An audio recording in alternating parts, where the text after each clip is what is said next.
Bismillahirrahmanirrahim. Assalamualaikum warahmatullahi wabarakatuh. Waalaikumsalam warahmatullahi wabarakatuh. Alhamdulillahirrahmanirrahim. Wassalatu wassalamu ala asrofil anbiya wal mursalin. Sayyidina wa maulana Muhammadin wa ala alihi wa sahbihi wa barik wa salim ajmain. Asyhadu an la ilaha illallah wa asyhadu anna Muhammadan abduhu wa rasuluh la nabiyya ba'da.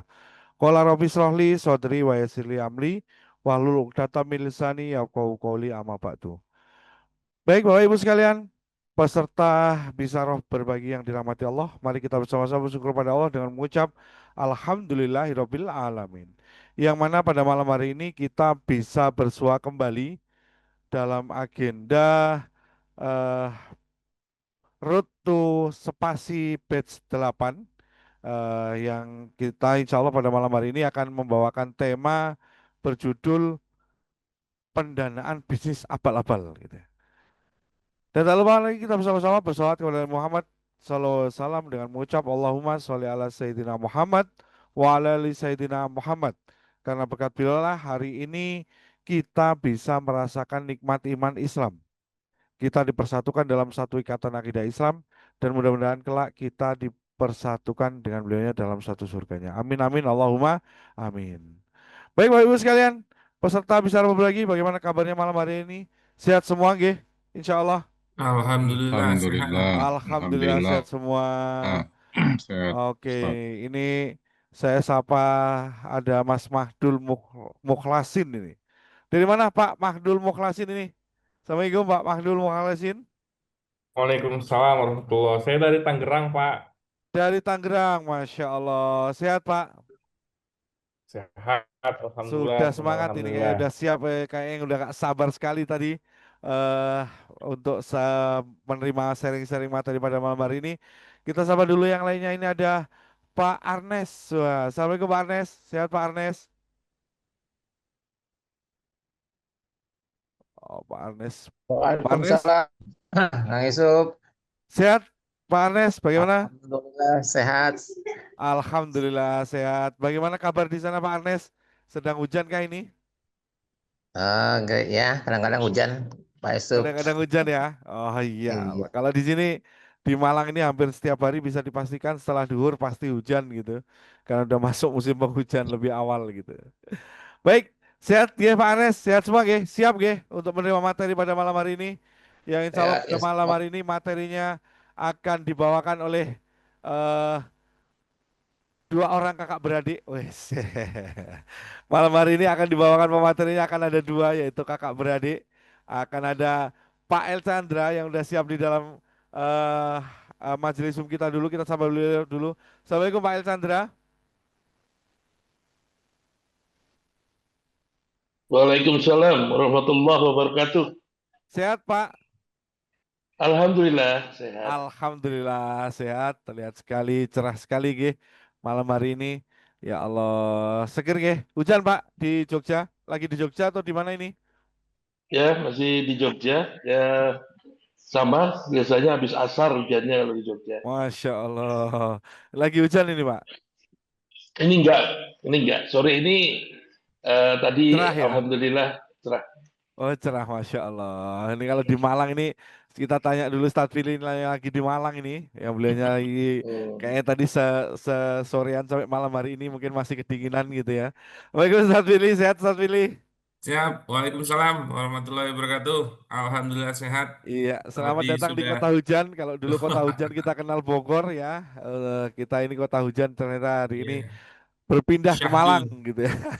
Malang kondisinya syahdu. Sadu pokoknya udah dingin, hujan pula gitu ya. Siap.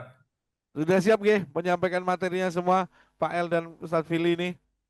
Insyaallah. Insya Allah, Insya Allah insya siap Allah. Ge. Baik Bapak Ibu sekalian, sebelum Pak El dan Ustadz Fili menyampaikan materi pada malam hari ini, panjenengan semua juga nanti bisa eh mempersiapkan pertanyaan seputar judul ya. Judulnya ini agak-agak eh ngeri-ngeri sedap gitu ya, pendanaan bisnis abal-abal gitu ya. Mungkin yang beberapa waktu yang lalu kita membaca mungkin di timeline kita atau di media sosial kita ada sebuah lembaga keuangan yang gagal bayar gitu ya. Ya, itu Apakah itu juga bagian daripada pendanaan bisnis ilegal? Ah, itu mau alam bisawab. Nanti kita tanya langsung sama ahlinya, Pak El Chandra. Tapi sebelum kita masuk ke dalam materi pada malam hari ini, mari kita sama-sama membuka agenda pada malam hari ini dengan membaca Ummul Quran. Al-Fatihah.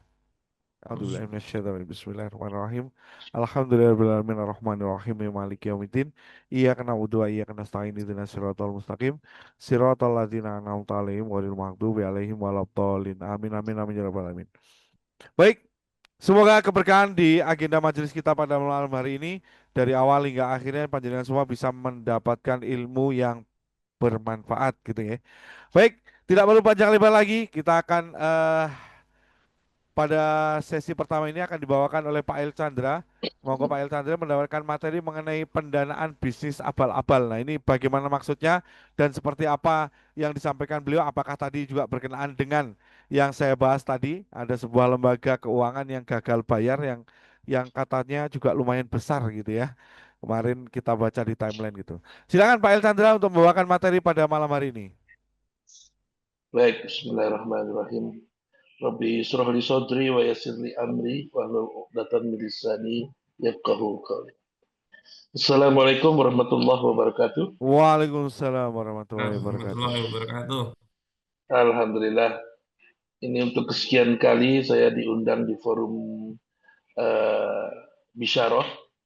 Terima kasih pada Bisyarah yang memberikan waktu untuk sharing-sharing di forum ini. Dan mudah-mudahan apa yang kita diskusikan pada malam hari ini itu bermanfaat bukan hanya untuk kita, tapi juga untuk orang banyak, insya Allah. Amin. Ya Rabbal. Amin. Baik, Bapak Ibu sekalian yang ada dalam ruang Zoom pada malam hari ini, bicara mengenai pendanaan hubungannya dengan sebuah bisnis, itu memang akan dilihat dari dua sisi, yaitu ada pendananya, ada yang mengelola dananya, ada pemodalnya, ada yang mengelola modalnya, gitu ya. Nah, pada saat ini aktivitas seperti ini sangat bervariasi, macam-macam lah variasinya, sampai kadang kita sendiri bingung ya, mulai dari bingungnya adalah mana yang paling menarik ya, sampai mana yang paling beresiko ya. Karena apa? Karena contohnya udah sangat banyak ya. Dan biasanya aktivitas seperti ini kita sebut investasi. Nah, mungkin malam hari ini saya tidak akan banyak mengomentari masalah sumber dananya ya. Mengomentari masalah sumber dananya. Tapi saya lebih banyak mengomentari masalah penawarannya sebetulnya. Bagaimana ya, cara kita menilai sebuah bisnis? Bagaimana kalau kita ditawarkan sebuah bisnis, sebuah investasi, maksud saya di situ. Ini bisa sebagai bahan pembelajaran, baik bagi orang yang akan menempatkan dana investasinya, maupun juga kepada orang yang membutuhkan dana investasi itu. Ya. Jadi bisa dilihat dari dua angle pemodalnya maupun angle pengelolanya. Harapan saya kalau kita mengetahui hal-hal seperti ini, dua-duanya jadi aware. Ya. Karena kalau kita bicara investasi, bisnis, ya, dua-duanya harus terlibat, ya. Dua-duanya harus punya concern, ya. Dua-duanya harus aware. Harapan saya mudah-mudahan diskusi malam ini bisa memancing awareness tersebut. Misalnya gini, kita mengenal istilah investasi bodong. Ya. Ini lucu sebetulnya investasi bodong. Saya ingat ya, saya mulai melihat adanya penawaran investasi bodong yang masif ya. Masif itu ditawarkan secara luas gitu ya. Itu di tahun 2000. Walaupun saya yakin investasi bodong itu adanya sebelum itu lah. Tapi di tahun 2000 itu, saat itu saya masih bekerja, di lembaga ribawi, dan waktu itu saya berdinas di Sulawesi ya, di Pulau Sulawesi. Pada saat itu tahun 2000-an awal sedang marak ya. Dulu dikenal Kospin namanya, ya. Koperasi simpan pinjam. Yang paling terkenal itu di satu daerah namanya Pinrang. Di daerah Pinrang itu banyak sekali tumbuh Kospin di situ. Di mana Kospin ini, koperasi simpan pinjam ini, menawarkan orang untuk menempatkan dana di koperasinya, ya, dan diiming-imingi tawaran-tawaran yang menggiurkan, sampai akhirnya menciptakan kegoncangan perekonomian daerah tersebut. Gimana goncangnya? Karena semua orang seolah-olah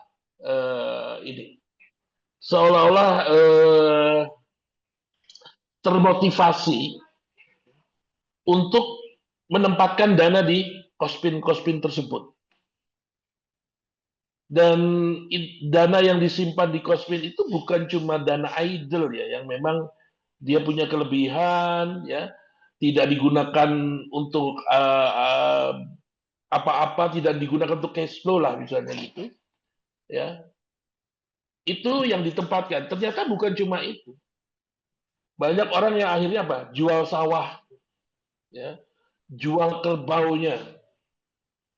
Nah, padahal Pinrang itu salah satu tempat termasuk lumbung padi ya, lumbung padinya Sulawesi Selatan. Dan itu berpengaruh secara drastis akhirnya itu. Karena petani di sana lebih senang uangnya ditaruh di kospin ya daripada memiliki sawah gitu ya. Ya, kerbaunya yang dipakai untuk membajak juga udah dijual gitu. Dan itu cukup menggoncangkan perekonomian di sana. Dan alhamdulillah saya berkesempatan untuk mendatangi satu kospin di daerah sana. Jadi waktu saya datang di kantornya itu ada satu ruangan isinya uang. Jadi, itu ruangan mungkin luasnya 4x5 lah ya, 4x5 ya. Dan itu isinya uang. Ya. Tinggi uangnya itu disusun ya, tingginya itu bisa 2 meter itu tinggi. Itu uang semua. Ya. Saking banyaknya orang yang menempatkan. Tapi nggak berjalan lama, akhirnya banyak terjadi problem. Karena ternyata apa yang dijanjikan oleh Kospin itu pada satu titik tidak terrealisasi. Akhirnya banyak yang mendapatkan kerugian, dan bahkan ada beberapa pengurus Kospin itu yang akhirnya pergilah gitu, membawa uang-uang tersebut. Ya, mungkin pada saat itu orang-orang yang mengikuti program ini menyebut dirinya sedang berinvestasi, gitu. Ya. Nah, tapi ternyata investasinya bodong. Unik sekali kalau kita ngomong investasi bodong. Kenapa? Karena tadi kejadian-kejadian investasi bodong itu saya rasa bukan sekali dua kali ya kita dengar, ya kita baca, ya bahkan kita lihat di televisi. Kasus-kasus investasi bodong dengan variasi yang sangat banyak itu kita udah sering dengar. Tapi ironisnya sampai dengan titik ini pun,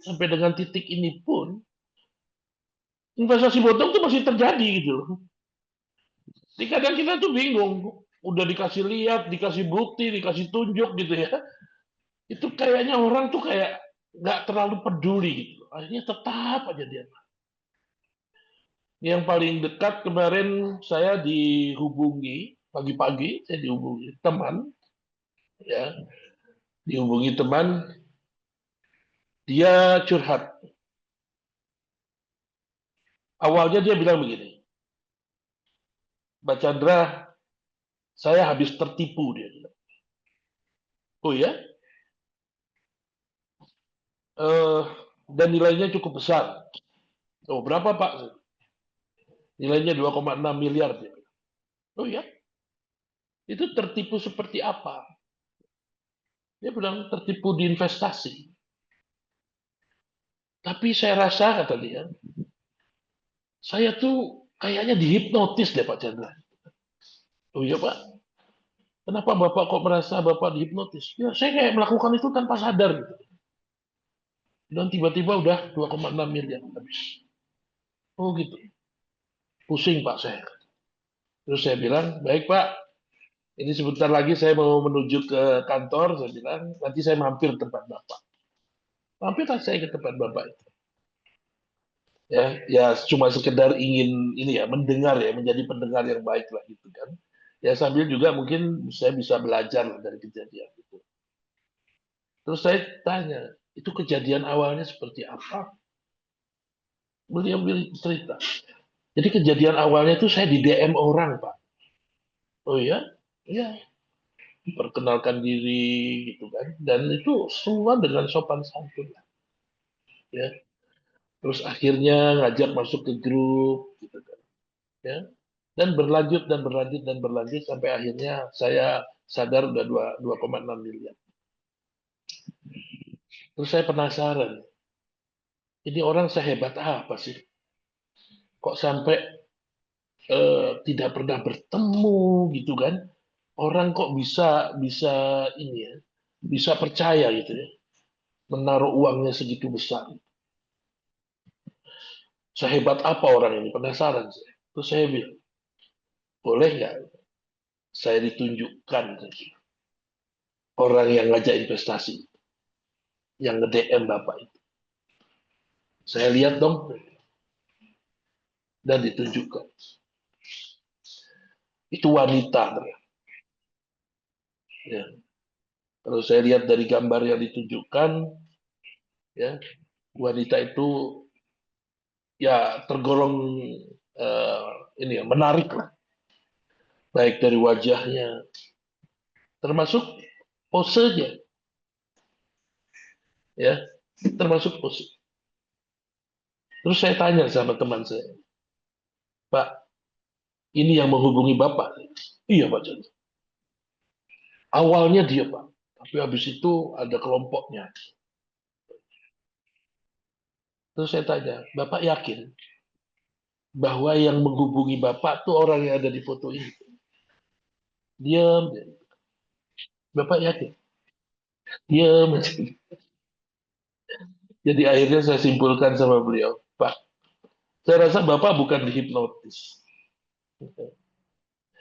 Bapak terpancing dengan foto ini. Ya. Yang membuat awalan itu Bapak tertarik dengan foto ini. Akhirnya terkenal lah geraknya.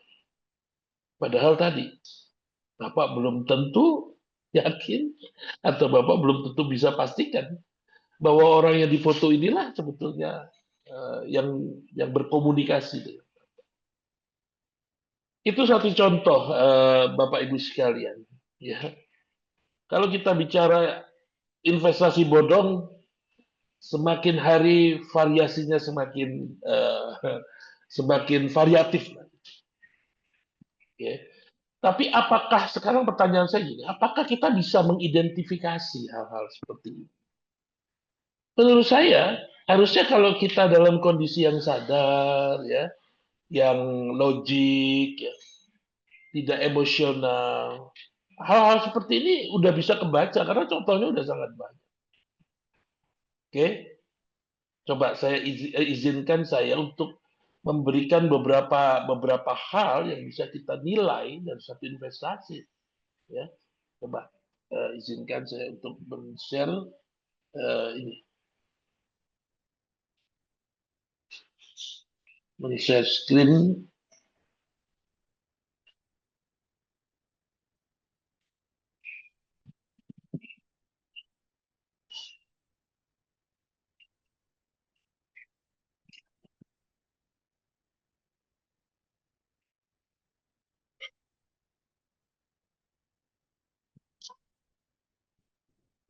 Bentar ya.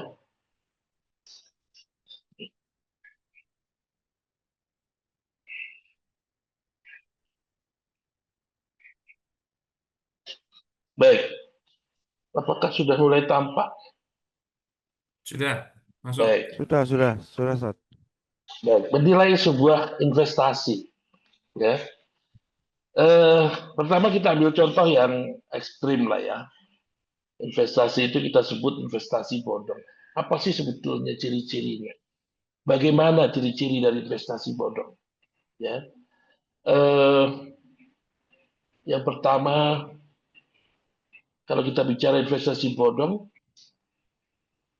pasti ya, pengelola investasi itu akan banyak menjanjikan keuntungan besar dan biasanya dalam waktu singkat.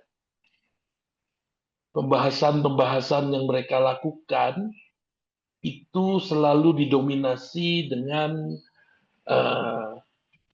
hal-hal yang mengarah kepada keuntungan besar.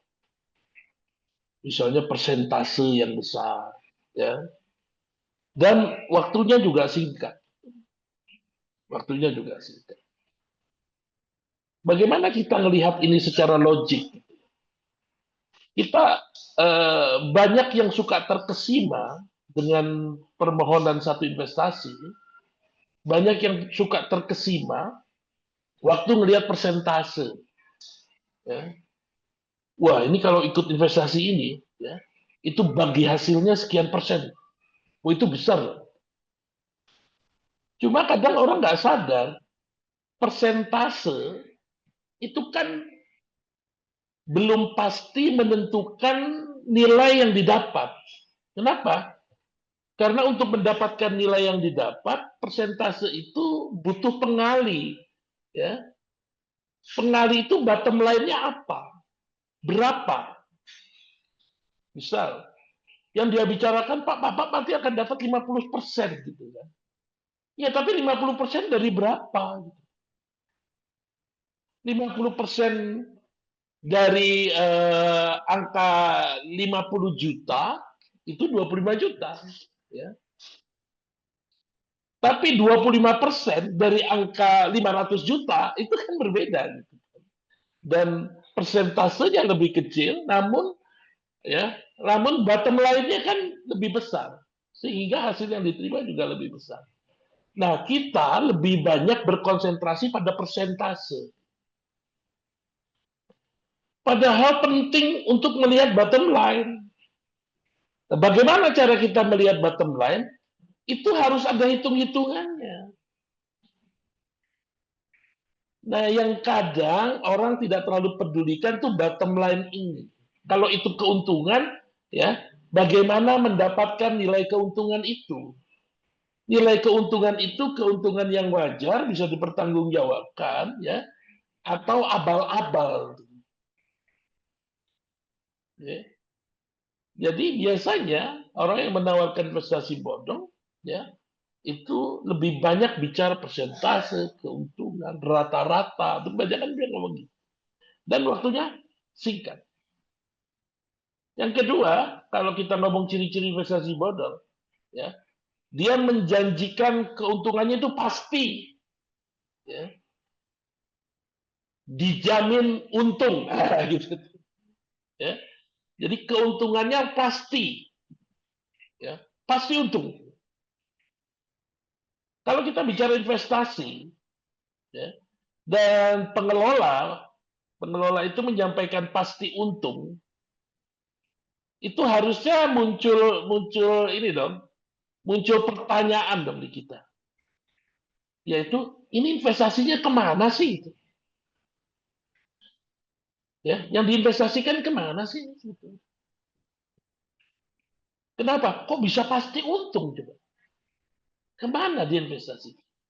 Misalnya yang paling simpel ya, berinvestasi yang paling aman itu katanya naruh uang di deposito bank.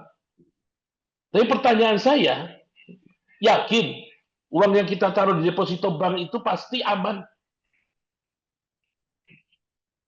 Itu masih tergantung banknya mana dulu dong, gitu. Ya, banknya yang mana dulu. Jadi event yang namanya deposito yang selalu menjamin, ya, keuntungan, sejatinya belum tentu seperti itu. Karena kalau banknya tutup, keuntungan itu hilang kok. Nah, terus ada yang bertanya, Pak, emang bank bisa tutup? Banyak kejadian bank tutup. Tahun 2004, bank yang ditutup itu hampir 20 bank lebih. Walaupun skala banknya masih kecil-kecil. Ya bayangin. Jadi mungkinkah berinvestasi, ya, itu keuntungannya bisa dipastikan. Apalagi yang dipastikan keuntungan itu dalam bentuk nilai yang fix. Ya. Nilainya fix. Pokoknya sehari dapat 10 juta. Itu kan nilainya fix. Itu pasti harusnya, kalau kita dalam kondisi sadar, kondisi logik, itu muncul pertanyaan. Ini yakin atau sampai seperti itu atau tidak? Oke. Yang berikutnya sedikit sekali membicarakan mengenai bagi rugi. Ya, investasi bodong itu sedikit sekali ngomongin bagi rugi. Bahkan kalau tidak perlu dia bicarakan, kalau tidak ada pertanyaan dia nggak akan ngomong tuh bagi rugi seperti apa. Ya, kenapa? Apalagi tadi dia udah pastikan untung. Kalau dia udah pastikan untung dia nggak akan ngomong rugi gitu. Coba bisnis seperti apa yang pasti untung dan tidak akan rugi? Kalau ada pun, itu bukan bisnis yang normal pasti. Sekarang kita tanya pebisnis. Tanyalah pebisnis yang paling hebat di dunia. Siapa misalnya? Elon Musk. Ya, kita menganggap dia pebisnis yang paling hebat di dunia. Coba tanya sama. Apakah dia bisa memastikan bisnisnya pasti untung? Kenapa? Karena untung dan rugi itu karakteristik sebuah bisnis gitu. Kalau kita ngomong bahasa pendekatan syariahnya itu sunatullah gitu. Bisnis itu bisa untung, bisa rugi, itu sunatullah. Yang berikutnya investasi bodong lebih banyak membicarakan bonus daripada membicarakan bagi hasil. Jadi yang banyak diomongin, ya Pak, nanti kalau Bapak begini, ya Bapak bisa dapat insentif ini. Kalau Bapak begini, Bapak bisa dapat bonus ini, gitu kan. Ini sebetulnya investasi atau apa sih? Kok banyak ngomongin insentif, banyak ngomongin bonus. Ya.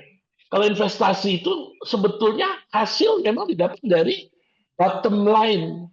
Apa bottom line itu? Keuntungan bersih. Itu. Bukan dari bonus, bukan dari insentif.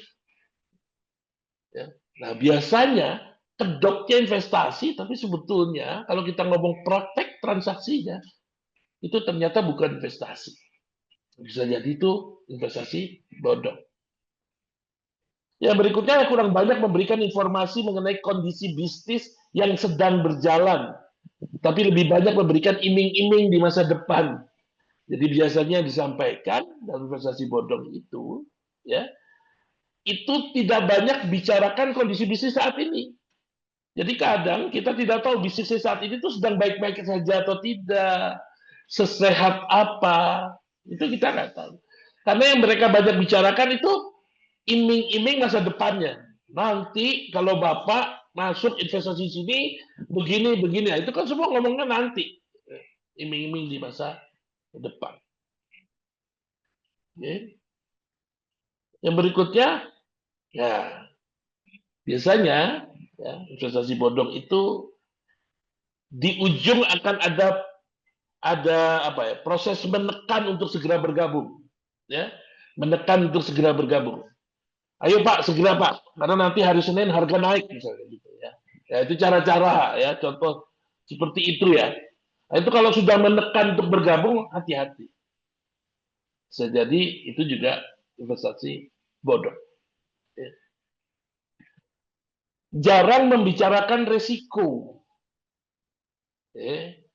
Kalau tadi ngomong jarang membicarakan kerugian, ya. Ini jarang membicarakan resiko.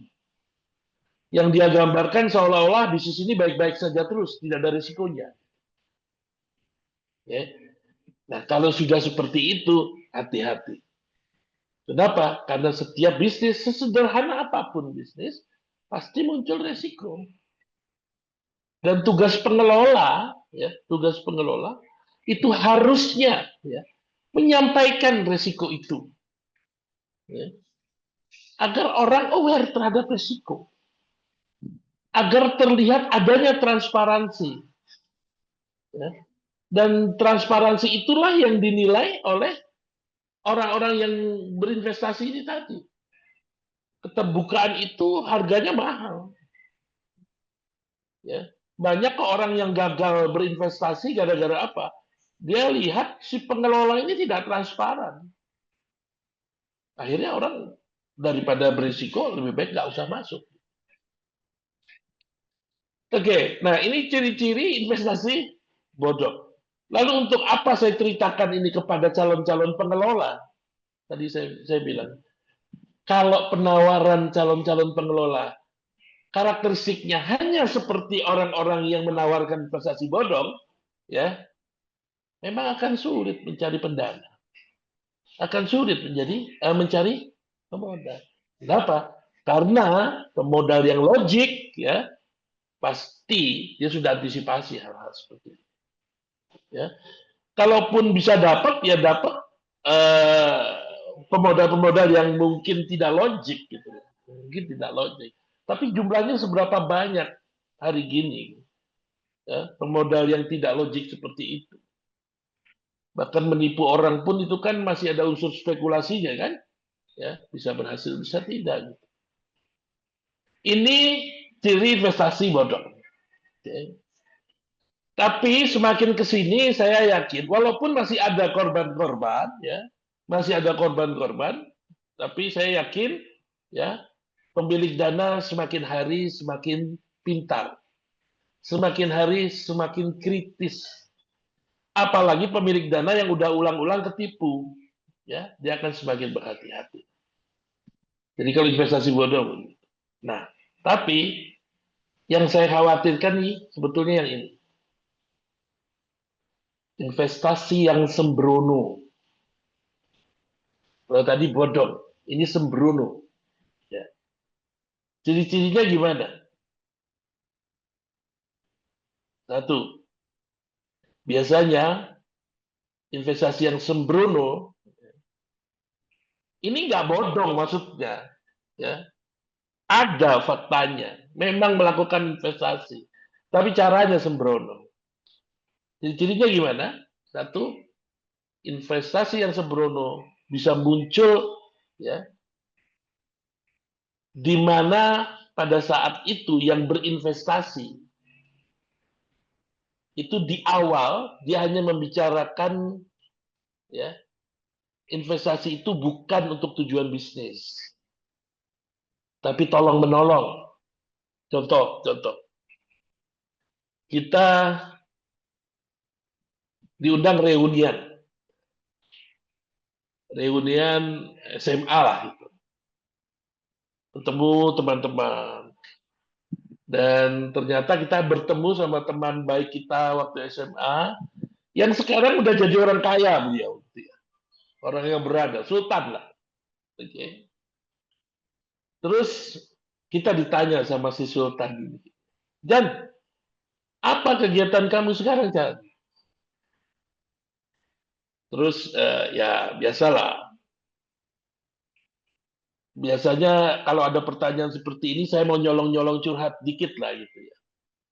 Terus saya jawabnya gini, ya sekarang apa adanya aja bro. Ada kerjaan dilakukan, ya, nggak ada kerjaan ya bersabar, ya. Jadi serabutan lah bro. Itu di dalamnya ada curhatan. Ya. Terus ternyata berhasil tuh pancingan saya. Terus beliau ngomong begini, oh gitu ya Jan. Jan, kamu tuh punya keahlian apa? Ya, yang spesifik sih nggak ada ya karena serabutan tadi. Gini deh, coba kamu bikin bisnis apa aja lah gitu. Ya, coba mulai bisnis apa aja lah. Ya. Nanti modalnya dari aku. Kata teman kita yang kaya, yang sultan. Semangat dong saya. Ya, daripada serabutan lebih baik bikin bisnis yang Modalin juga orang gitu. Akhirnya saya berpikir membuat bisnis. Ya. Dan jadilah itu kerjasama. Ya. Kenapa saya bilang cara yang seperti itu, cara yang seperti ini termasuk investasi yang sembrono. Ya. Karena tadi dasar berinvestasinya nggak jelas. Tolong menolong, pertanyaannya, yakin ini tolong menolong? Bisa saja di awal itu ngomongnya tolong menolong. Di awal itu ngomongnya membantu, ya. Tapi saat berjalan, ya, ini kan kondisi sangat mungkin terjadi apa saja. Termasuk bisnisnya bagus, termasuk.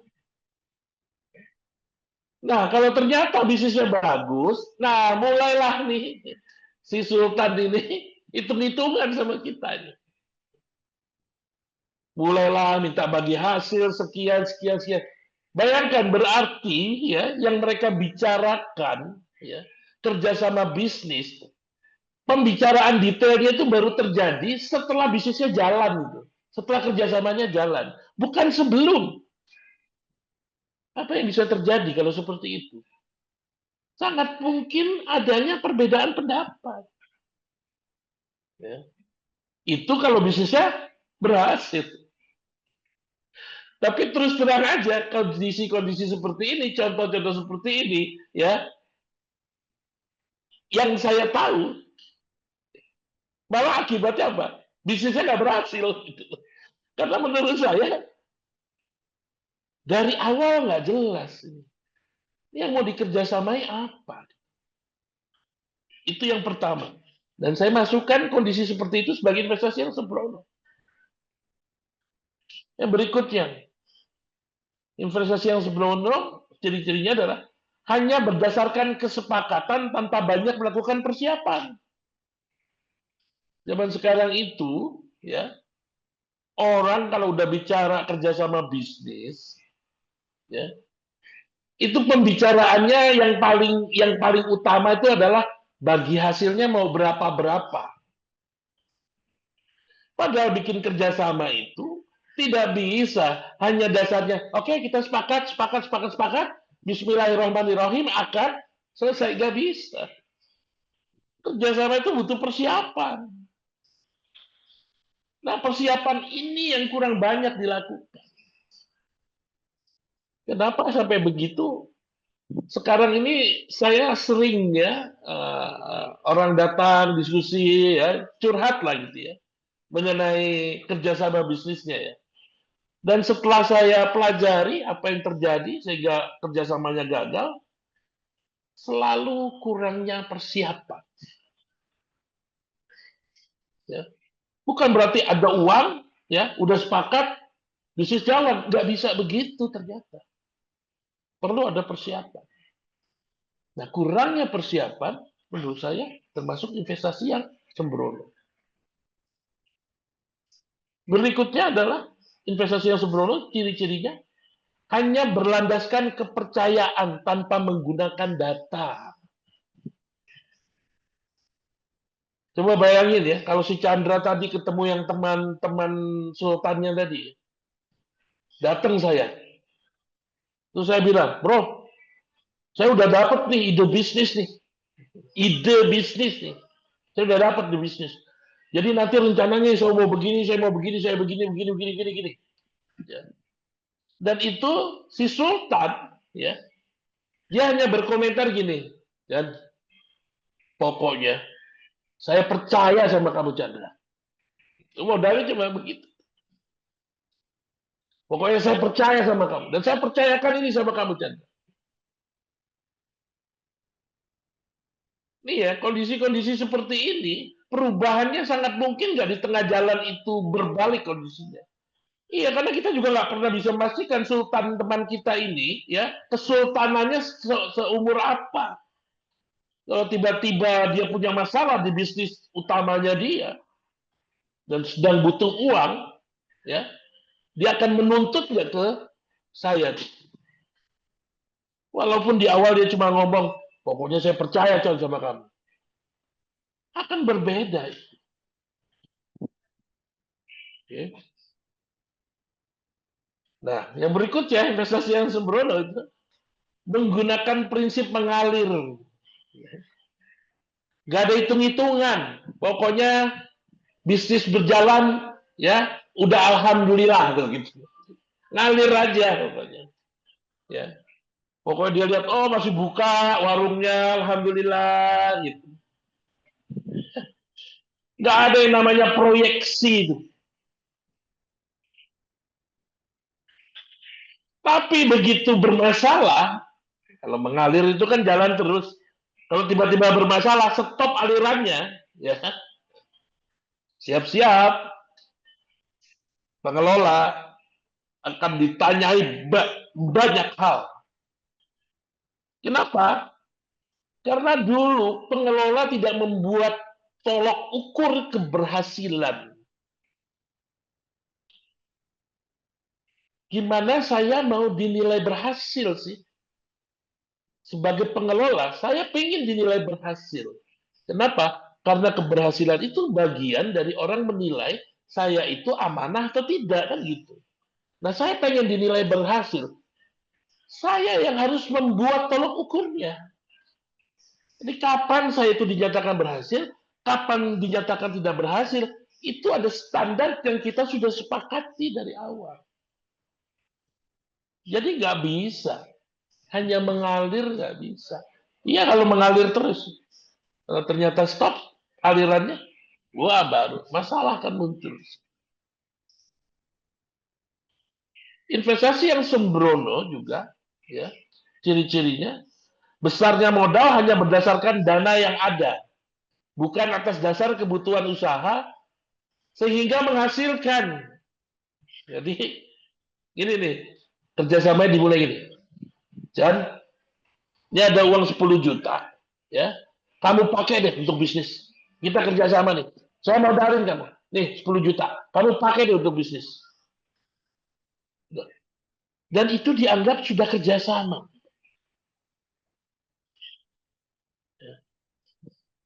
Udah gitu si Chandra ini nggak tahu diri.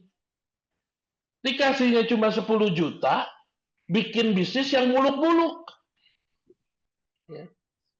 Yang begitu dijalani, 10 jutanya udah diterima, mereka udah berakad kerjasama, sayanya terlalu muluk-muluk, dalam perjalanan, apa yang saya impikan itu ternyata nilainya lebih besar dari 10 juta. Pada saat itu apa yang terjadi? Saya sudah mulai kebingungan karena modalnya sudah habis, ya, bisnis juga belum mulai. Kenapa? Karena modalnya kurang. Ya, modalnya kurang. Nah kalau modalnya kurang, bisnisnya nggak jalan, bagaimana mau bagi hasil? Jangankan mau bagi hasil, bisnisnya jalan aja tidak gitu loh. Gimana mau bagi hasil? Jadi nggak bisa, ya, bekerja sama bisnis, modalnya hanya seadanya, tidak disesuaikan dengan kebutuhan dana, kebutuhan modal, ya, di mana kebutuhan modal ini bukan hanya untuk memenuhi bisnisnya bisa jalan, tidak, harus bisa jalan dan menghasilkan tuh patokannya. Sehingga itu harus dilakukan di depan, bukan sambil jalan. Itu yang termasuk bagian persiapan tadi, Bapak Ibu sekalian. Jadi sirka itu perlu persiapan. Ya salah satunya adalah ini. Kalau ternyata kita udah bikin, oke, proyeksinya nanti kita butuh modal sekian. Ternyata pemodal bilang, saya nggak punya dana segede gitu. Misalnya saya butuh 50 juta, ternyata dia cuma punya 25 juta. Saya nggak bisa maksain diri untuk terima yang 25 juta. Kenapa? Karena begitu saya terima yang 25 juta, padahal saya tahu kebutuhan bisnis yang akan kita lakukan bersama ini untuk menghasilkan butuhnya atau perlunya 50 juta. Kalau saya terima yang 25 juta, berarti saya sedang merencanakan kegagalan. Iyalah, udah tahu kalau segitu kan nggak mempan, nggak nendang itu. Nah, kalau kita tahu di awal apa yang harus kita lakukan? Kita harus lebih realistis. Kalau memang adanya modal 25, setting bisnis ya, konsep bisnis ya harus disesuaikan kan gitu. Tapi itu kan di depan belum berakap kita lakukan. Kalau udah di jalan gimana? Hal-hal ini yang kadang memunculkan perbedaan pendapat, kesalahpahaman. Padahal apa problem mereka? Persiapan, ya. Investasi sembrono ciri-cirinya tidak terlalu menekankan kepada reporting. Yang penting bisnisnya bisa jalan. Ya. Nggak bisa. Kerjasama bisnis, pengelola itu punya tugas. Salah satu tugas pengelola, reporting. Ini penting reporting ini. Bentuk tanggung jawab pengelola. Tapi investasi yang sembrono tidak terlalu penting. Reporting yang tepat itu, ya, reporting yang tepat itu di dalamnya berisi data-data keuangan. Itu reporting yang tepat. Bukan cuma sekedar lapor. Besok masih buka warung. Lapor, modal aman. Nggak bisa begitu. Harus ada data-data keuangan. Nah, kadang itu nggak dipedulikan. Tahu-tahu si pengelola telepon si pemodal. Bos, mohon maaf bos. Besok kita udah nggak bisa buka warung bos. Si pemodal bingung. Oh, kenapa Pak Chandra? Ya modal udah habis bos. Kalau mau buka warung, tolong saya distorkan modal lagi. Kan begitu kejadiannya akhirnya. Nggak bisa seperti itu. Yang berikutnya adalah tidak membedakan secara jelas fungsi pengelola dengan fungsi pegawai itu. Jadi mereka menganggap ya pengelola itu ya kayak pegawainya gitu. Ya, tadi itu si Chandra yang dibantu oleh si Sultan itu. Bayangkan itu bisa saja si Sultan habis itu menganggap oh Chandra ini pegawai saya.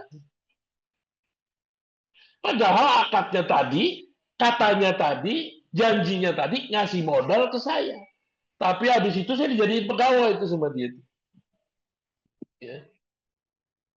Dan dia bebas-bebas aja tuh.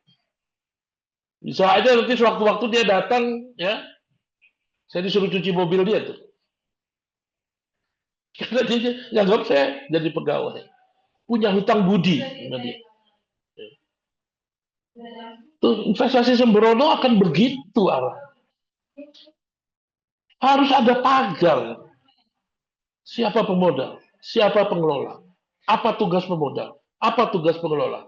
Apa tanggung jawab pemodal? Apa tanggung jawab pengelola? Harus jelas dalam satu investasi. Nah, inilah yang kebanyakan terjadi. Saya malah lebih worry, saya malah lebih khawatir dengan yang ini daripada yang bodong. Karena yang bodong, ya, kayaknya udah lebih aware. Tapi yang begini-begini, praktek ini masih banyak terjadi. Oke? Baik. Lalu gimana dong Pak Chandra gitu? Lalu gimana dong ya? Kalau kita mau kerjasama bisnis ya, mau join bisnis itu gimana dong Pak Chandra? Ya.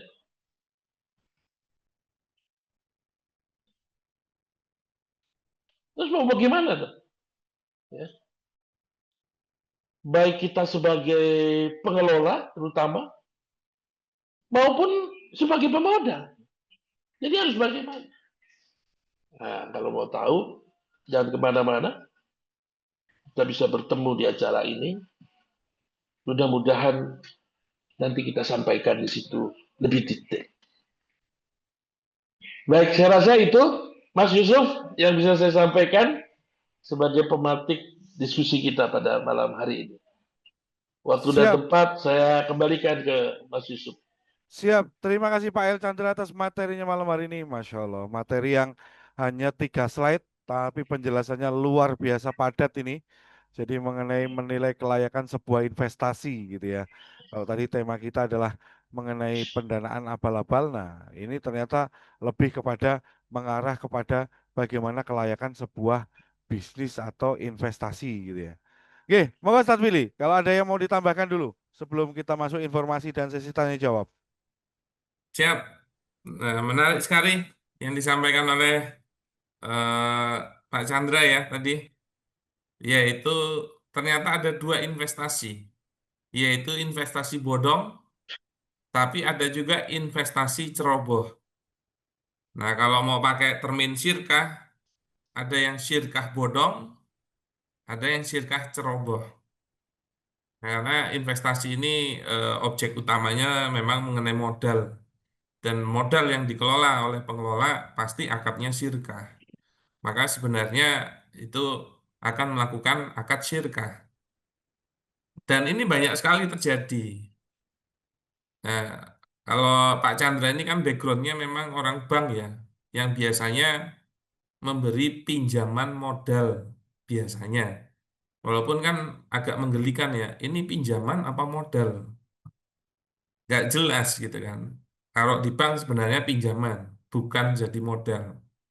Nah, tapi cara pengecekannya pasti juga melihat kemampuan bayarnya, terutama kalau untuk pebisnis adalah bagaimana menjalankan bisnisnya, yaitu dalam pengelolaan bisnisnya.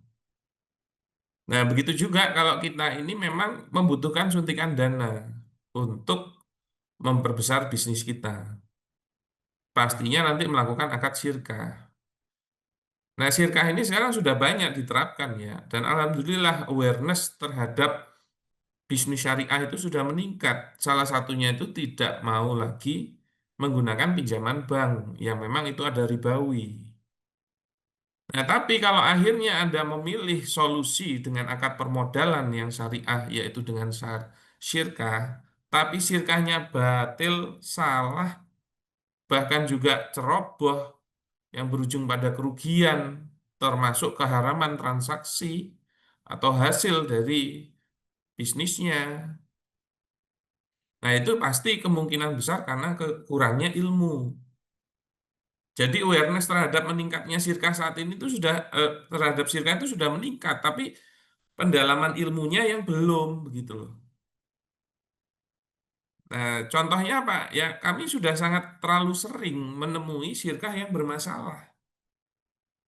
Sudah bermasalah, rugi juga gitu loh. Dan saya pastikan kepada Anda semua, menjalankan sirkah yang bermasalah, bahkan akhirnya dengan kerugian, itu nggak berujung pada kehappian gitu loh. Hanya akan menambah masalah Anda, bukannya membuat Anda lebih baik. Walaupun pemodal nggak ngelola ya, tapi kalau duitnya kegerus terus, semakin habis, lebih baik kan Anda tidak nyuntik modal itu. Nah, makanya ini harus diimbangi oleh ilmu. Nah, Bisyarah ini memang tujuan utamanya mengedukasi bisnis syariah, terutama dalam pengaplikasian syirkah. Nah, inilah kenapa kami mau mengajak awareness-nya itu ditingkatkan lagi dengan meningkatkan ilmu. Dan itu nggak mungkin Anda bisa dapatkan kalau Anda tidak mendatangi ilmunya, begitu loh. Nggak ada orang yang ujuk-ujuk pinter. Pasti dia melalui proses belajar. Dan terlalu banyak saya menemui orang yang menggampangkan syirkah. Pada saat, ya ayo datangi majelisnya. Aku tuh tinggal di nyontoh aja bisa kok bisa.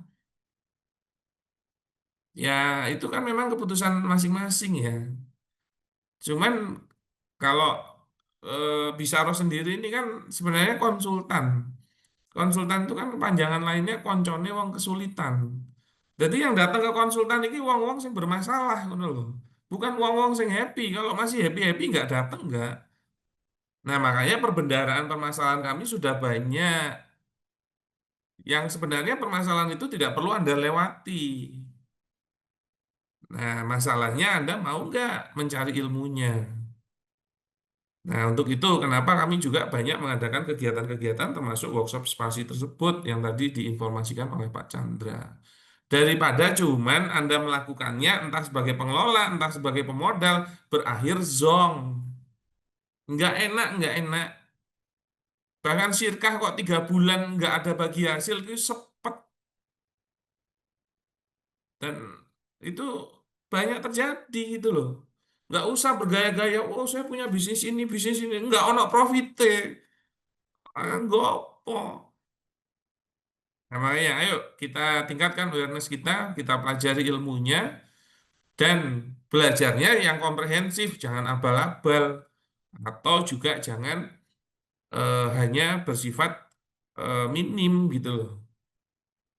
Nah, ayo kita pelajari, insya Allah banyak yang bisa kita dapatkan dengan kita bertolabul ilmi, boleh di luar bisyarah, boleh bersama bisyarah.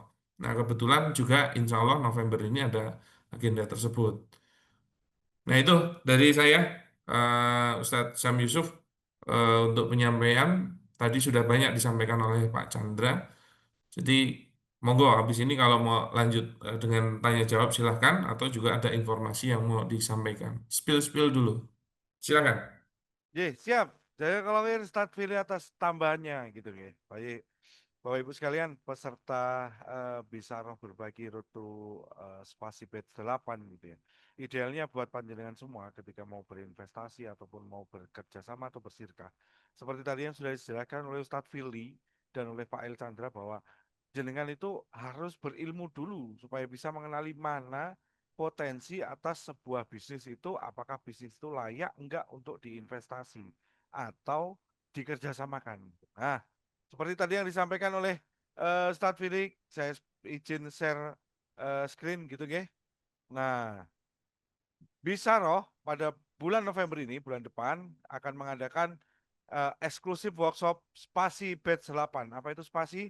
Sekolah Afwan, Pengelola. Ustadz Yusuf, suaranya kok jadi lebih kecil ya? Nah, Ya, guys, oke, sudah. siap. Ya, jadi Bisaro akan mengadakan eksklusif workshop Spasi batch ke-8. Apa itu Spasi? Sekolah Pengelola Syirkah. Nah, yang insya Allah pada edisi kali ini adalah masuk di batch 8. Artinya sudah ada 7 batch sebelumnya. Nah, ini beberapa testimoni mengenai spasi. Ada dari Kang Dewa, bisnis itu bukan sekedar untuk rugi, tapi surga dan neraka. Di dalam spasi, kita akan belajar mengenai ilmu syirkah saja. Kita akan belajar mengenai keuangan, visibility study, manajemen, dan segala hal yang mengambil keputusan syirkah. Nah, recommended nih buat teman-teman pengusaha. Tadi seperti Pak Chandra jelaskan tadi, idealnya jenengan juga harus paham mengenai visibility study. Apa itu kelayakan terhadap sebuah bisnis? Apakah layak enggak untuk diinvestasi? Ada juga ini ada testimoni dari Coach Nuri. Tujuan utama ikut spasi bahwa saya lebih memahami mengetahui bisnis itu berkenaan dengan surga dan neraka. Nah, untuk apa bisnis besar jika tidak ada jaminan keberkahan? Nah, ini tadi yang ditegaskan Ustadz Billy bahwa jenengan dalam bekerja sama juga harus bekerja sama yang sesuai dengan kaidah syariat. Supaya apa? Supaya bisnisnya juga mendatangkan keberkahan. Ini ada juga dari Pak Aryo Pamungkas, founder Self Design Studio. Nah, ilmunya daging banget dari hari pertama udah ngebul ini kepala. Ilmu didapat secara offline, vibe-nya berbeda, apalagi ada sesi tanya jawab langsung. Jadi sehingga kalau jenengan belajar itu idealnya juga belajarnya offline. Supaya apa? Supaya jenengan itu terpuaskan atas semua pertanyaan berkenaan dengan terutama ilmu-ilmu berkenaan dengan kerjasama atau sirkah ini.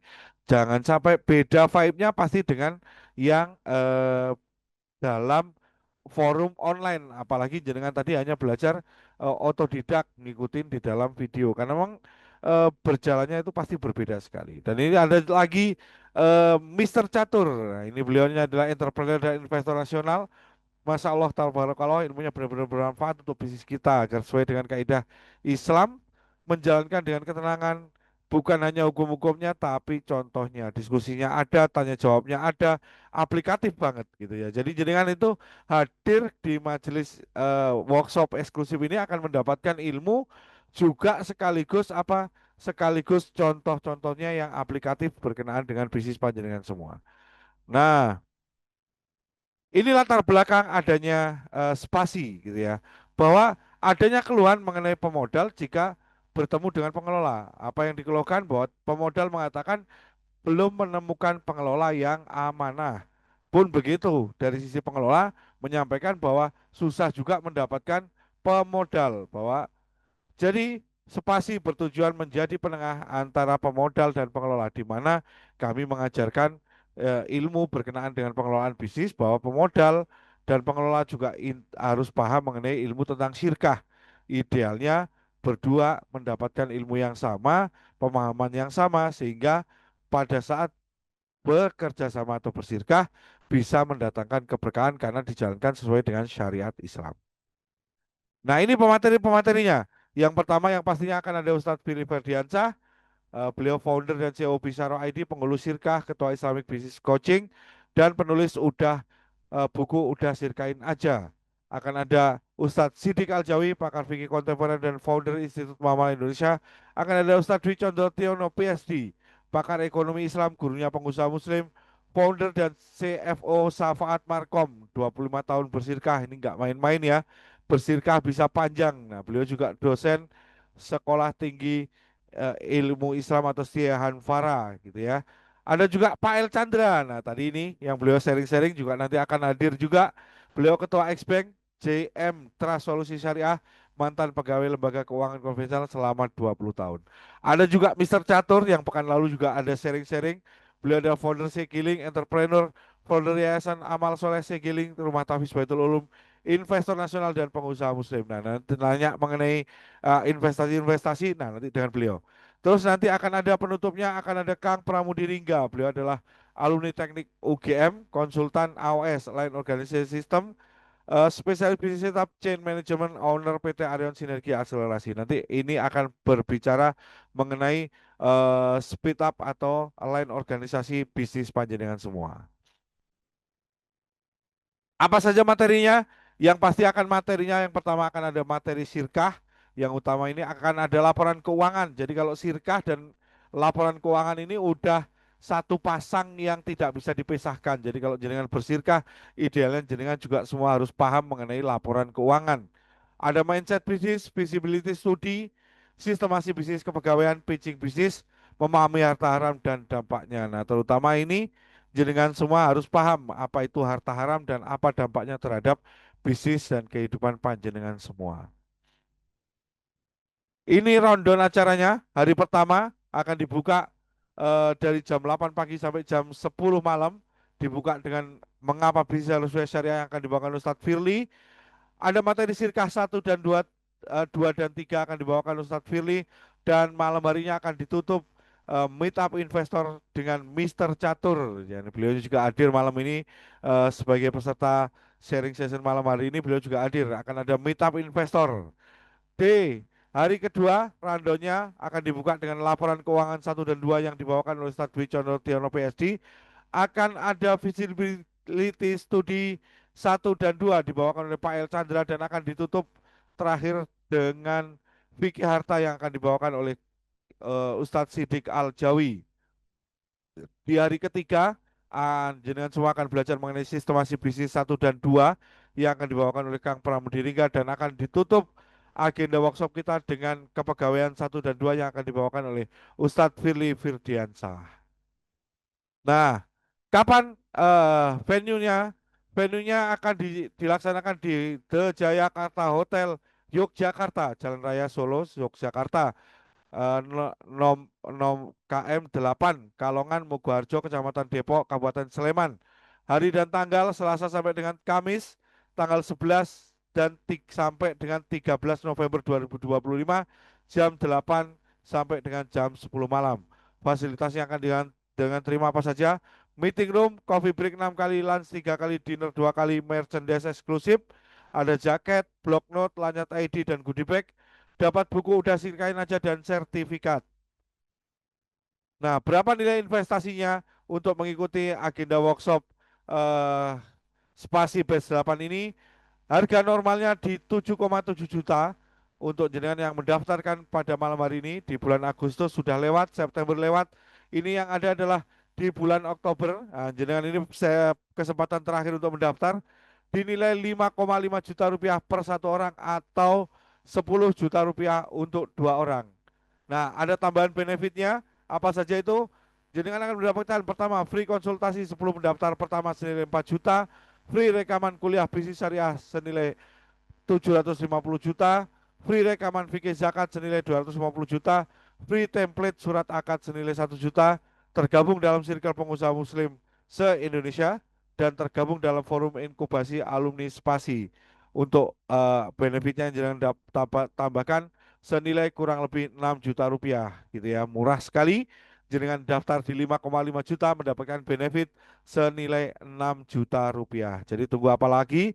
Jangan lupa daftarkan diri Anda segera di link yang ada di bawah untuk bergabung di Spasi batch ke-8 Selasa sampai dengan Kamis tanggal 11-13 November 2025 di The Jayakarta Hotel Yogyakarta. Nah, informasinya seperti itu, Bapak Ibu sekalian. Monggo, jika ada pertanyaan berkenaan dengan materi malam nggak hari ada ini. harga khusus malam hari ini. Harga khususnya malam hari ini, oh ada tambahan lagi. Nanti kita di akhir sesi tanya jawab kita tambahkan lagi Oh, harga masih ada khususnya ya? gitu ya.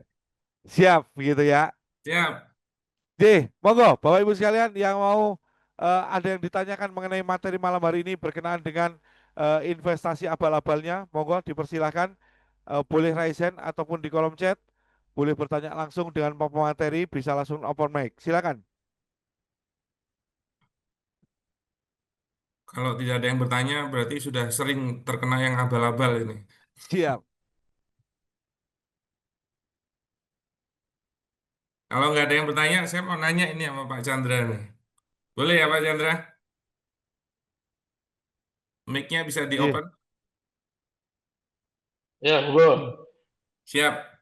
Eh, Kalau selama perjalanan Pak Chandra dan Trust ini, apakah melihat awareness adanya peningkatan kesadaran dari yang dulunya kan Pak Chandra memang ex-bankir ya, dari teman-teman pebisnis Muslim yang dia itu akhirnya berhenti mencari pinjaman ribawi, lalu mencari opsi dengan cara bersyirkah mencari investor untuk berinvestasi. Nah, apakah ada peningkatan terhadap hal tersebut selama yang dijalani oleh Pak Chandra dan Trust? Tapi juga, Ya. apakah juga banyak yang amburadul dengan terjadinya investasi atau disetorkannya modal dari investor yang berakhir dengan bermasalah? Mungkin ada gambaran-gambaran, Pak Chandra. Oke. Silakan. Eh, saya menjawab ini dengan bercerita saja ya. Jadi kemarin saya itu diundang satu wawancara. Penyelenggara wawancaranya itu Komite Nasional Ekonomi Keuangan Syariah. Jadi Komite Nasional ini KNEKS ya. Ini lembaga di bawah langsung presiden KNEKS. Ada 10 orang ternyata yang diwawancara dan saya salah satunya. Yang menarik waktu diwawancara saya bertanya, ini sebetulnya latar belakangnya kenapa kok saya diwawancara, dimintain pendapat ini. Menurut data KNEKS, mereka merasa bahwa kenapa orang Islam itu belum terlalu antusias bila ditawarkan produk syariah. Itu berdasarkan data. Ya. Itu di luar dugaan saya, karena kalau di lingkup saya ya, mungkin karena lingkungan ya. Kalau ditanya semakin giro orang melakukan akad-akad syariah sekarang seperti apa? Berdasarkan pengalaman dan bertemunya saya dengan rekan-rekan, saya menganggap ada kenaikan yang ini sebetulnya yang signifikan. Iya. Tapi ternyata data di situ berbeda gitu. Data berdasarkan Komite Nasional ini berbeda. Ya. Nah, ada satu hal yang saya tangkap dari perbedaan ini. Kenapa? Jadi sekaligus saya menjawab pertanyaan dari mereka itu, saya jawabnya begini.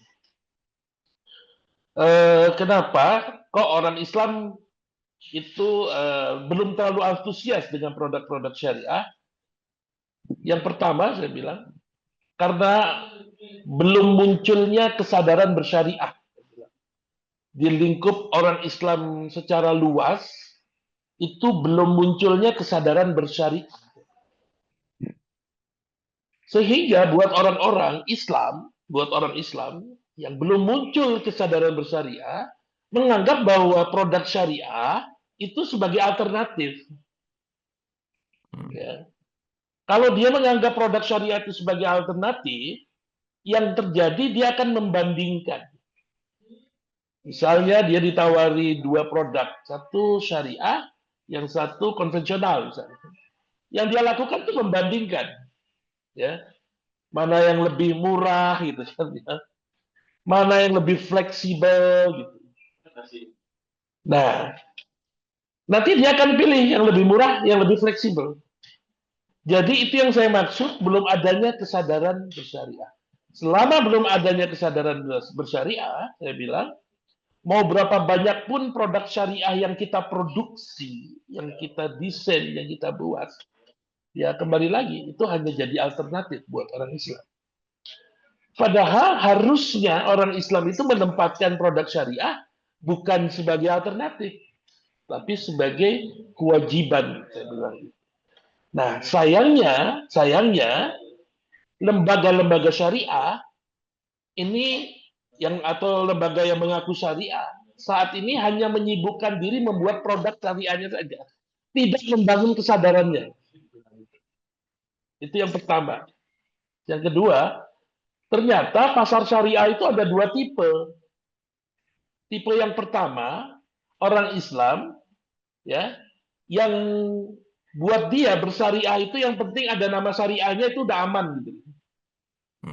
Jadi ada istilah syariah, ada nama syariah itu udah aman gitu kan. Aman dunia akhirat tuh buat dia gitu kan. Dan yang pasar ini besar, masih banyak ya pasar ini. Tapi ternyata ada pasar yang kedua, saya bilang gitu. Pasar yang kedua ini orang-orang Islam yang buat dia, ya, syariat itu surga neraka. Gitu. Jadi dia mengutamakan kesyariahan. Orang-orang yang di kelas kedua ini, saya bilang, biasanya dia menambah semangatnya untuk belajar ilmu syariat, saya bilang gitu. Jadi dia belajar, ya, akad itu kayak apa, dia belajar. Untuk apa? Bagian dari dia berhati-hati tadi. Karena dia nggak mau lagi sembrono. Dia nggak mau lagi kecolongan lah dalam tanda kutip. Akhirnya dia belajar. Ya. Nah, karena dia belajar, dia jadi tahu. Ya. Bayangkan orang-orang yang di kelas kedua ini, saya bilang, di yang kelompok kedua ini, kalau ketemu sama satu lembaga yang mengaku syariah, ya, tapi abal-abal, wah ini bisa dipreteli itu tim yang nawarin ke dia. Karena dia akan bertanya, ini akadnya apa, gitu loh. Dia akan ngomong detail. Dan kalau yang di tim syariah abal-abal ini nggak mempersiapkan diri, ya, dia akan menganggap bahwa ini nggak jelas akadnya. Dan mereka lebih memilih bersabar, saya bilang gitu, daripada mengeksekusi produk, saya bilang. Dia lebih memilih bersabar. Nah, jadi ada dua pasar ini. Mungkin saya bilang, kalau pengalaman saya, ya, sekarang gironya sedang naik, ya, karena ternyata saya bergaul di lingkup yang kelompok kedua ini, gitu. Padahal kelompok ke-1 itu masih besar, ya, pasar terbesar masih di kelompok ke-1, ya. Tapi buat saya ini udah alhamdulillah, ya. Jadi kalau saya lihat giroh dari orang-orang yang pengguna produk udah seperti itu. Mereka tergantung lingkungannya gitulah, saya lihat. Itu kemarin hasil saya ditanya, itu wawancaranya 2 jam, ya. 2 jam dengan Zoom ya, dengan Zoom ya. Saya nggak tahu tuh hasilnya seperti apa karena belum ada tindak lanjut lagi setelah itu gitu.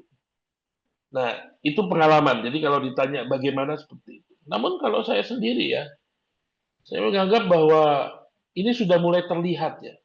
Sayangnya tadi tidak disertai dengan kesadaran untuk belajar lebih dalam, tapi ingin pokoknya sekarang akadnya yang penting syirkah gitu.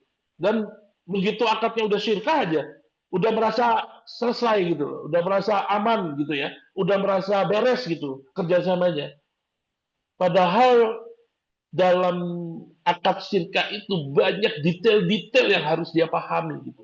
Nah ininya yang kurang peduli tuh kalau saya lihat. Tapi bersyirkahnya udah ini ya, udah bersemangat bersyirkahnya. Nah yang kayak gini datangnya rada terlambat biasanya. Kalau udah bermasalah syirkahnya baru datang ke kita. Tapi di awal-awal nggak datang dia, karena merasa sudah, oh yang penting syirkah, gue udah tahu kayak gini. Padahal detailnya banyak yang mereka nggak tahu.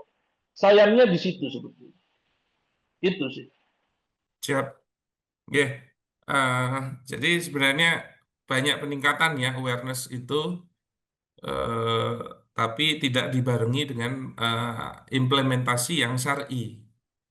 Kalau boleh dianalogikan, sebenarnya apabila Anda sudah berhenti melakukan pinjaman ribawi di bank karena haramnya riba, lalu Anda mengkonversi atau merubahnya menjadi akad investasi permodalan dengan akad syirkah tapi batil juga. Sebenarnya analoginya itu Anda itu lepas dari mulut buaya masuk ke mulut singa. Nggak ada bedanya. Bahkan syirkah yang bermasalah itu bisa jadi ribawi juga. Maka memang ini akan menjadi masalah yang meluas. Yang mana sebenarnya baik mau minjem ke bank maupun syirkahnya batil, semuanya bermasalah.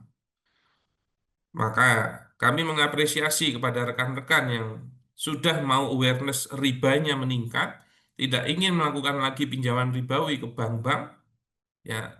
Tapi sebelum bersyirkah pelajari dulu ilmunya, biar tidak terjadi masalah berikutnya.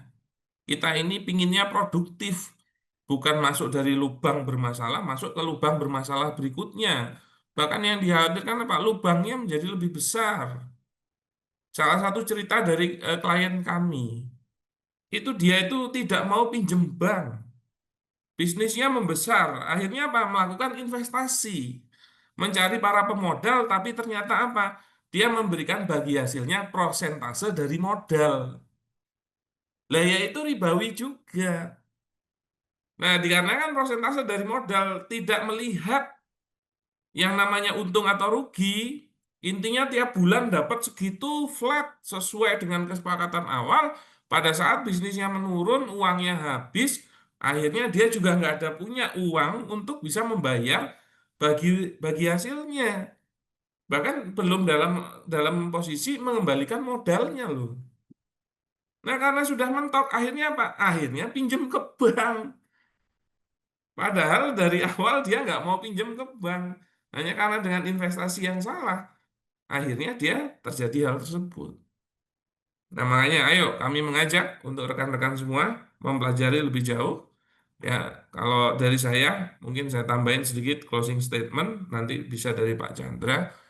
Ya, lebih baik kita punya ilmunya dulu sebelum beramal. Dan memang ingat yang namanya tolabul ilmi itu faridotun ala kulli muslim. Hukumnya wajib bagi setiap muslim. Nah, maka kalau Anda mau bersyirkah, Anda wajib mempelajari fikih syirkah dulu. Wah, tapi ini ada nih workshopnya berbayar nih. Nah, kita juga harus ingat ada kaidah fikih yang menyatakan malayatimul wajibu ila bihi fahuwa wajib. Apa-apa yang wajib terkendala gara-gara sesuatu, maka sesuatunya juga jadi wajib. Untuk mempelajari fikih syirkah ternyata Anda harus punya dana untuk mengikuti workshopnya. Ya, kalau masih bisa diusahakan, diusahakan. Kalau saya udah mengusahakan nggak ada, ya tetap cari tolabul ilmi yang mungkin tidak berbayar. Tapi sebelum memahami harus punya ilmunya dulu sebelum beramal. Tapi biasanya kalau forum-forumnya dia tidak berbayar atau menyesuaikan, ya Anda harus juga menyesuaikan kondisinya, tidak bisa mendapatkan ilmu yang komprehensif. Nah ini pas Bisoro juga mengadakan dengan 6 pemateri. No play-play, ini nggak main-main. 6 pemateri, itu bukan hanya mengenai materi sirkah, tapi pengelolaan bisnis juga. Ya, dan setahu saya tidak ada forum pembelajaran sirkah sekomplit di Spasi. Kalau ada, berarti sayanya yang nggak tahu. Begitu closing statement dari saya. Ya, Mungkin ini ya, satu informasi ya, eh, dari sisi pemodal, malah itu saya lihat sekarang kesadaran orang untuk memilih akad-akad yang sesuai syariah dari sisi pemodal ya, bukan dari sisi pengelola ya. Ini yang saya lihat malah semakin bertambah, semakin muncul. Jadi pemodal yang mencari bisnis-bisnis yang akadnya menggunakan syirkah, jual beli yang sesuai syariah gitu. Ini yang mulai banyak nih. Kenapa? Karena data dari KNEKS itu dia menyatakan bahwa produk crowdfunding yang syar'i itu kurang diminati. Ya. Dan sekarang kita mulai terasa, dulu kan perusahaan crowdfunding banyak ya.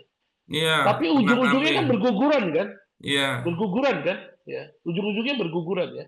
Karena memang kalau kita perhatikan mekanisme proses yang dilakukan oleh even mereka mengaku syariah sekalipun, ternyata kan juga belum sepenuhnya syariah gitu.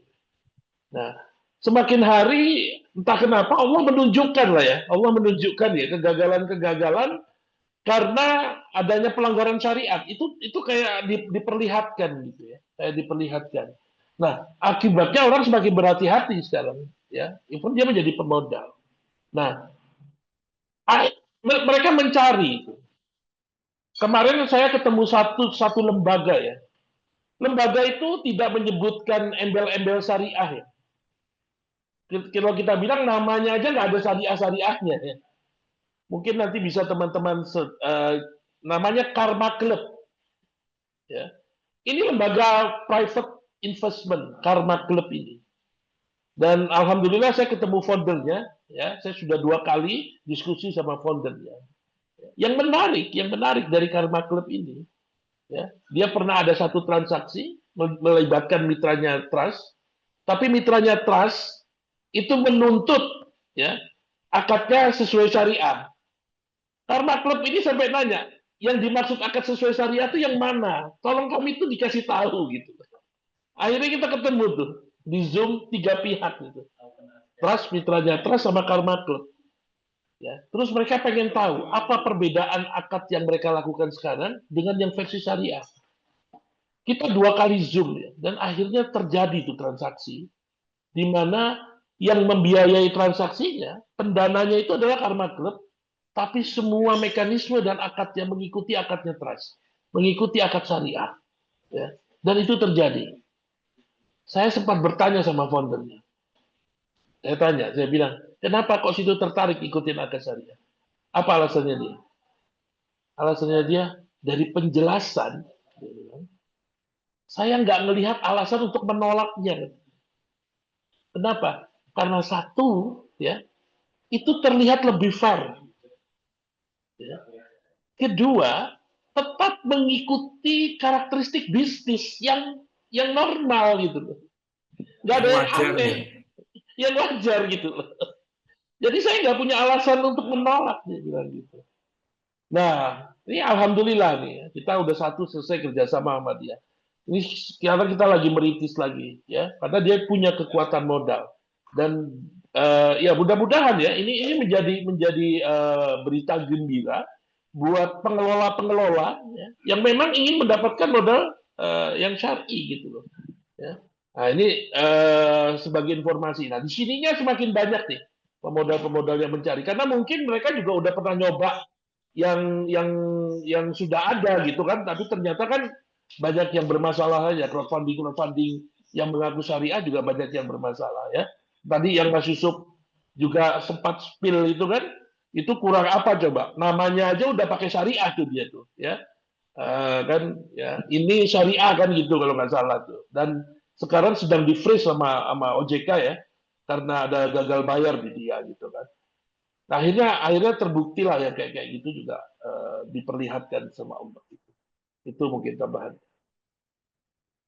Siap. Siap, jadi kalau kalian tambahannya dari Ustadz Fili dan Pak Chandra gitu Bapak Ibu sekalian, idenya panjenengan semua tadi yang sampaikan menurut yang sampaikan Ustadz Fili maupun Pak Chandra. Jadi tidak menjamin juga ketika panjenengan bekerja sama atau bersirkah tadi, ketika tidak dilandasi dengan ilmu yang benar, akan berjalan sesuai dengan koridor syariah yang benar juga. Karena kenapa? Karena memang sirkah itu tidak mudah. Bahkan kalau tadi yang berkenaan dengan crowdfunding dan seterusnya, mungkin panjenengan semua juga ada yang ikut gitu ya.